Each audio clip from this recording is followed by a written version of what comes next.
It's early in the morning. I have to cook lunch for my staff and me at this lunchtime. Of course, lunch. Anyway, I'm cooking a different kind of lunch. Kasi marami. I'm gonna have a lot of vegetable. And the first thing I have to cook right now is pork binagoong. Okay, as you see, I have my pan here with, I use again my avocado oil. And then it's a little bit already preheated. So I'm gonna put the garlic. Bango ng garlic. I didn't put too much oil kasi pork yan eh. It will, ay hindi pala, meron pala akong kamatis. But it's okay. I don't wanna to put too much oil. So, iba-brown natin yan. Flavorful garlic. I can smell the garlic. And then, I have to put my leftover sibuyas. And, this is one thing I really like in pork adobo. Ay, pork binagoongan.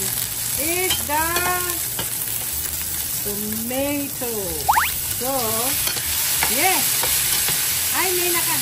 So, I forgot my ginger. I have to put more ginger. Nakakasarap yung ginger. Sa totoo lang. So, I'm gonna have this tomatoes para maging Most of the time, people cook for their pork binagoongan with coconut, I think. Parang ganun. Sa tingin ko, meron yata ako nakitaan na ganyan. So, I will let it be really cooked, the tomatoes. So, I'll be back. Gumamit na ako ng ribs. Masarap kasi siya luto sa no? Yung ribs ko muna. Tapos, sarap. Pakukuluan ko muna sila dyan. Kasasama ko na yung aking pork. Many of my friends likes the way I cook the pork. Ang tawag ito, pork binagoongan. Kaya lang parang ang dami. Parang malit lang yata yung aking pakuluan ko na lang siya. This is a different way of this is my version. Kaya don't bash what I'm cooking. Whether I do it right or what, as long as it's good. Food tastes good. Okay? Ito lang kinagisnan kong gawin. I'm gonna put a little bit of water. So, I'm putting a little bit of water. Para po lumambot naman po yung aking mga pork. Uy. Anyways, so tatakpan natin. Yan. Natin ang ating, just let it boil. It's boiling. Panin ko na lang muna. So, I'm putting this bagoong. And actually, there's no more bagoongs. They're not selling bagoong anymore. So when the time that they said that there's no more bagoong, I have some friends that came from the Philippines. They bought me bagoong. But I still have more. Lagay lang natin yung bagoong dito. Talagyan ko pala madami. Natin. Sarap talaga ng lasa ng, the bagoong tastes so good. Kahit nasa sabaw lang siya. It's really good. Ang laki ng ang baboy. Gusto ko sana tuyo to kaya lang hindi nangyari. Maybe I'll have to do it more later. Lagyan ko pa ng konting bagoong.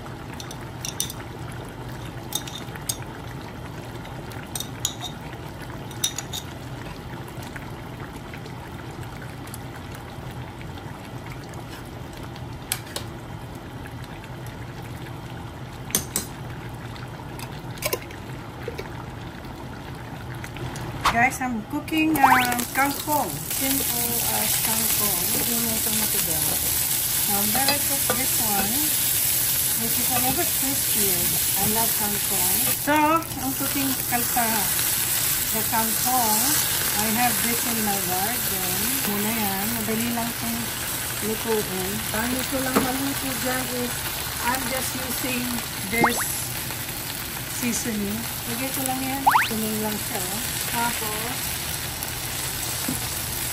yan, isa sa mga gulay kasama ng ng aking, what do you call this? Ng aking binagoongan. So, I'm gonna try putting some sauce in this Ako nahulog. Lagyan ko ng konting sauce. Masarap. Amoy bagoong na yung aking ano. Ayan. Sarap ng aming lunch today. Ito yung aming lunch today. Ay, amoy na may bagoong. O, diba? Maraming, ano yan eh, kailangan marunong kayo mag-diversify sa niluluto nyo. Diba? So, this is another dish. Another vegetable, which is the sitaw. I used the sauce from the binagoongan.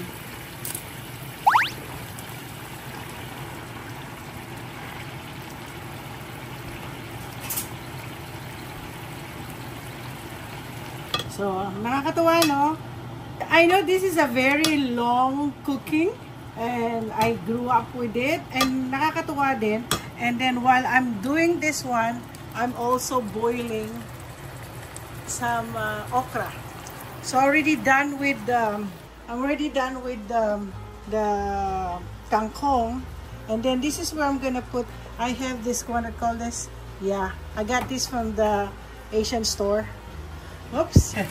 Nakakapagod pero I really love it. This is a very challenging kind of cooking. So this is a very crispy sitaw. I can't barely wait for my sitaw to come out this coming summer. Okay, tapos na ako dyan. Lagyan ko lang ng konting, a little bit. Hindi ako kasi masyado na dito. Damo ito. Binagoong ano to. Sitaw. Ayun, ay, papatuyuin ko na lang kaya.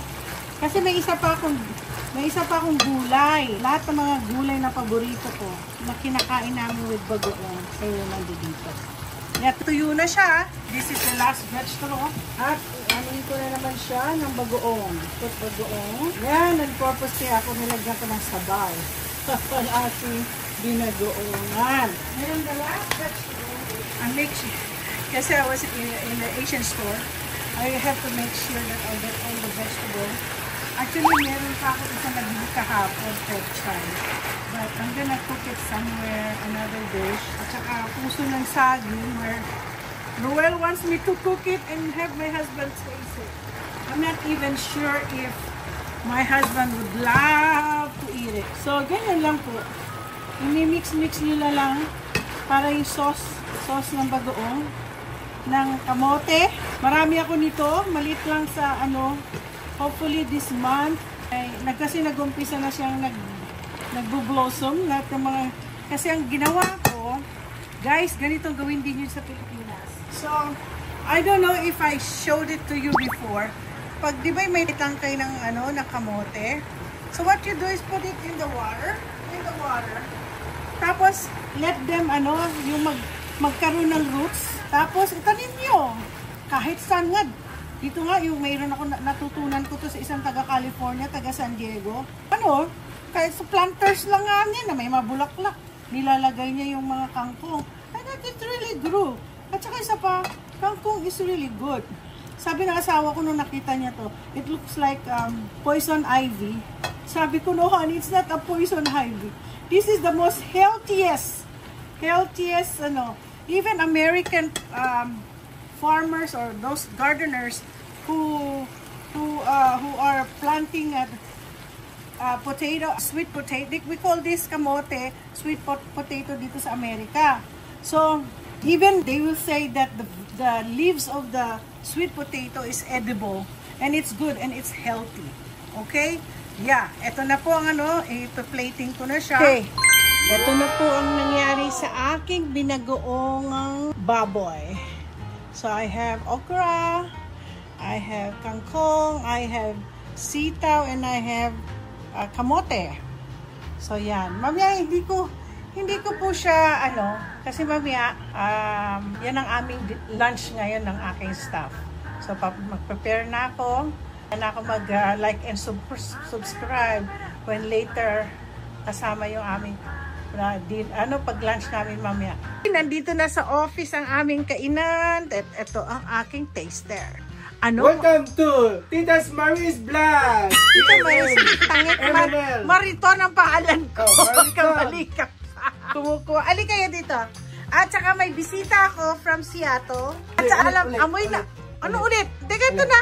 Hindi na. Okay na. Ayan, ano masasabi mo? Yan ang ulam na. Welcome to Mariton. At magkakamay ako. Tita Mariton Vlog. Wow, sarap naman yan. Ang galing-galing naman ng aming account. Ano na kayo dito? Kumain na tayo. Ladies, come here. Ladies and gentlemen, ito ay sila ang magsasabi kung anong masasabi nila sa aking ito naman si Lilibet ng Mango Tours. At ano na masasabihin ko sa iyo? Hi, Marami. Jack and Poy. Si Jack and Poy, ayan, si Belle. At ikaw ay tumitikman nyo na para sige, off ko. Titikim na ang Lilibet. Anong masasabi Ang mo? sarap naman ng ochre. and this keng. Tapos ikaw naman, Belle, sabi mong like and subscribe. Ayun, Ang sarap. Like and subscribe! Tita Mariton's Vlog!